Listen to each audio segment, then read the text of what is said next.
Hello, Sagittarius, Sun, Moon, Rising, and Venus signs. Kamusta kayo? Sana po nasa mabuti kayong kalagayan. Welcome back po sa Star Tarot. At kung bago kayo dito, welcome din po kayo. Please subscribe, like, share my videos, and leave me a comment po kung nakaresonate kayo. Thank you. So, tignan natin kung anong ganap kay Sagittarius. We have expect changes. So, autumn season sa buhay mo ngayon. So, ibig sabihin, this is purging time, releasing time.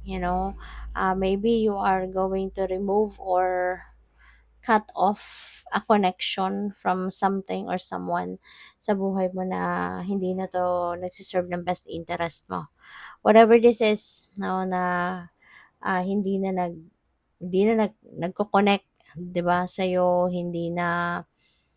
kumbaga hindi na naka-align, 'no, sa values mo, hindi na naka-align dun sa mga goals mo, sa mga pangarap mo, 'di ba, sa mga pinaniniwalaan mo. Maaaring ngayon mare-realize mo na there's no point of keeping it sa buhay mo, 'di ba? Kaya maaaring ila-let go mo na 'yan. So, there is purging time happening dito. So, magbabawas ka or meron kang aalisin sa buhay mo, and with that, so ibig sabihin magkakaroon ka ng room sa buhay mo, 'di ba? Magkakaroon ka ng space sa buhay mo para sa mga bago. So, maaring you can expect, 'di ba? Bagong kaganapan, bagong tao, 'di ba? Bagong situation sa buhay mo. You know? Depende yan sa inyong sitwasyon. It could be tao na baka kaibigan, 'di ba, mga tinuring mong kaibigan, yung pala hindi naman sila totoo din sa'yo, mga gano'n ba. So, example lang 'yun, 'no, old energies will be out and you will be welcoming panibago, 'no. Your next message is, "I can't let go." Ayan. So, nahihirapan ka, you're still super attached to something, you are obsessed with something, or maybe you are holding on too tight, no, on something na kailangan mo nang i-release. Okay? So, maaaring nahihirapan ka din, ano, this is not an easy thing for you to do. Totoo. It's easy said than done to release something out of your life. Lalo-lalo na kung kunyari, matagal na rin na naging parte yan ng buhay mo. Nakasanayan mo na yan, na parte yan ng everyday life mo. Tapos biglang kailangan mo na siyang i-let go. Mahirap din, na mahirap. Kaya maaaring yun ang nangyayari sa iba sa inyo, no? Maaaring one side of your brain is telling you to release this because alam mo na, kailangan na, hindi na yan kailangan na i-keep mo pa sa buhay mo, kaya kailangan mo nang i-let go.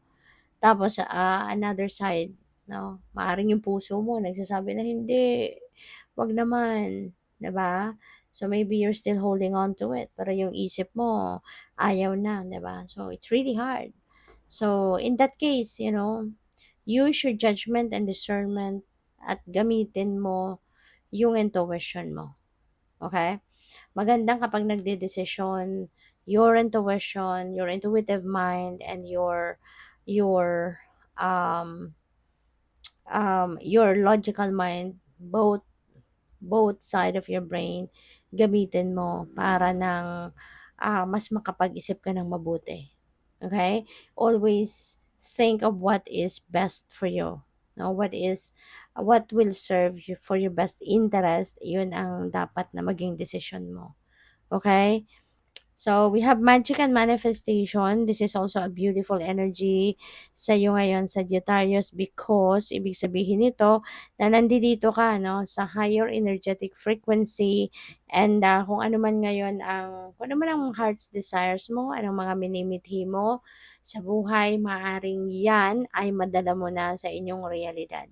There could be something like a breakthrough na dadating, merong mangyayari or mga bagay, connections, or whatsoever na po pwedeng talagang makakatulong sa'yo sa ngayon na biglang, eto na, gagawin ko na 'to.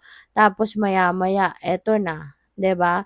Naano mo na, nagawa mo na, nakuha mo na, nakita mo na yung resulta. So, yun, nag-manifest na sa buhay mo, 'di ba? So, This is the time na very, very powerful kayo. Kaya dapat na i-align mo yung energy mo with this powerful energy. Maging positive ka lang, 'di ba? Think positive, feel positive, tsaka positive outlook, mindset, yun ang i-project mo para naka-align ka dito sa manifestation energy. At para kung ano man itong mga nilalaman ng puso mo, ano man ang mga gusto mong ma-achieve, no? Maaring yan naman ay nasimulan mo na. At maaring ito na culmination na kumbaga, and voila, nandyan na sa inyong harapan. 'Di ba? So, maaring may mga ganon. No? Remember na kahit sa tingin ninyo napaka-imposible ng isang bagay, napaka-imposibleng mangyari, no? Pero when you offer that to God, 'di ba? At nakikita ni God na you are working on it, nagsisipag ka, nagtiyatsaga ka. Miracles can happen anytime, anywhere, at pwedeng, 'di ba? With this magical ano energy na to, 'di ba? Baka magulat ka na lang, aba, nandito na. 'Di ba? Nangyayari na. Nandiyan na, nag-manifest na, hindi ba? So, tingnan natin kung ano pa ang mga ganap. By the way, maraming salamat muna for subscribing. And if you haven't subscribed yet, subscribe na kayo. And also, maraming salamat din, no, for those who are not skipping the ads. Malaking bagay yan sa akin. And please click the join button din sa baba ng video po kung gusto po ninyo na mag-join sa membership. Salamat! So, we have it to be fair. Ayan. So, ano ka din, ano, very, ang tawag dito, napaka-bait mo din. Kasi, meron kang mga decisions na kailangan gawin and hindi ka ito basta-basta nagdedesisyon, no? Kasi pwede ka namang magdesisyon agad-agad na iisipin mo lang kung ano yung beneficial para sa'yo, hindi ba? Na pwedeng isipin mo lang kung ano makakabuti sa'yo, that's it. Wala ka nang ibang i-consider, wala ka nang ibang iisipin, di ba? Pwede naman ganon. Pero ikaw hindi. Yung mga desisyon na gusto mong gawin, you wanna make sure na hindi lang ikaw ang makikinabang.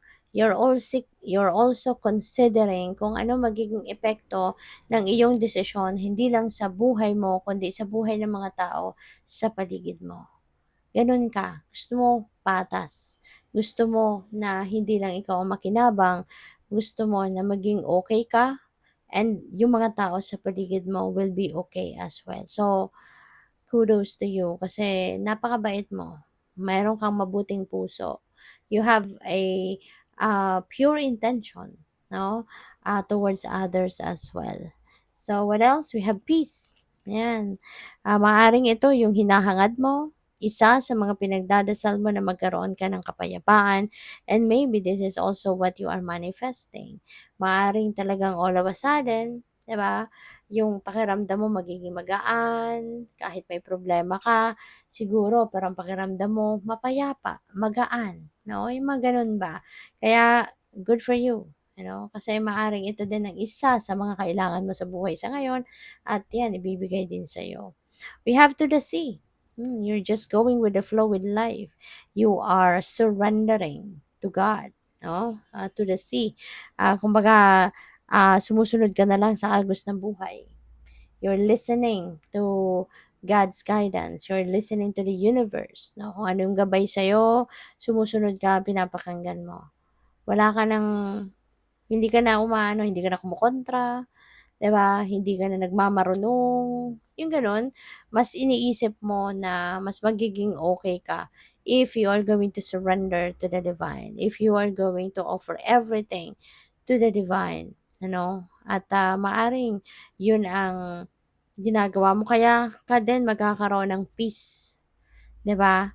Kasi when you are surrendering everything to God, talagang magiging at peace ka, you will be stress-free kasi alam mo, no, na you are in good hands.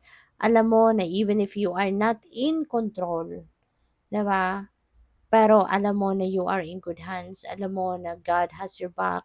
Alam mo na God is always be there for you and with you. Kaya magiging mapayapa ang inyong pakiramdam. So, tingnan natin kung ano pa ang ganap para kay Sagittarius.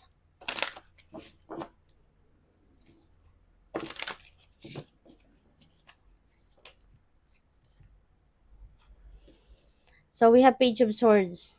Ayan, may mga chismis. So, maging maingat ka, no, Sagittarius, sa mga maririnig mo. Kasi, you never know, baka yung magkikwento sa'yo, magdadala sa'yo ng chismis, baka kukunin lang nito ang reaction mo, mag-fishing lang ito ng reaction mo. At po pwedeng dalhin niya yan sa kung kanino man, may dagdag bawas na. So, baka ikaw pa, in the end, yung mapasama. Kaya, as much as possible, wag kayong basta-bastang magbibigay ng komento sa kung ano man, kung sino man ang mga nagdadala sa inyo ng kwento, 'di ba? Kasi isipin mo na lang na kung kaya niyang ipagtsismis sa'yo ang kung sino man, gano'n ka din. Puwede ka rin niyang itsismis sa kung kanino din, 'di ba? Kaya as much as possible, mas magandang no comment ka na lang. Pero it's all up to you. You know, we are all given free will. So, kayo pa rin makakapag-desisyon kung ano yung mas mabuti. Anong dapat mong gawin. Okay? So, pero yon, mag-iingat kayo sa mga chismis kasi po pwedeng ikaw ay dadalhan ng chismis ng kung sino man tapos in the end, ikaw din, chismis ka din nila. 'Di ba? So, we have Three of Wands, preparation. So, maaaring meron kang pini-prepare dito para sa sarili mo. Maybe you are preparing for something like a business, baka gusto mo magtayo ng negosyo. Maaaring inaasikaso mo 'yan, you are gathering information, you are gathering facts, research ka about that. Or pwedeng, since Three of Wands is also a travel energy, pwedeng nagpe-prepare ka din for travel. Baka meron kang binabalak puntahan, gawin, kung saan, 'di ba? So, maybe now is the time that you're also going to prepare for the travel. So, good for you. Good luck. Six of Pentacles, napakaganda nito. Kasi this is a time also of prosperity and abundance, Sagittarius. Kasi meron ditong perang dadating. Maaring may windfall of money dito. Bigla na lang susulpot ang pera. And you will be able to provide for your needs, 'di ba?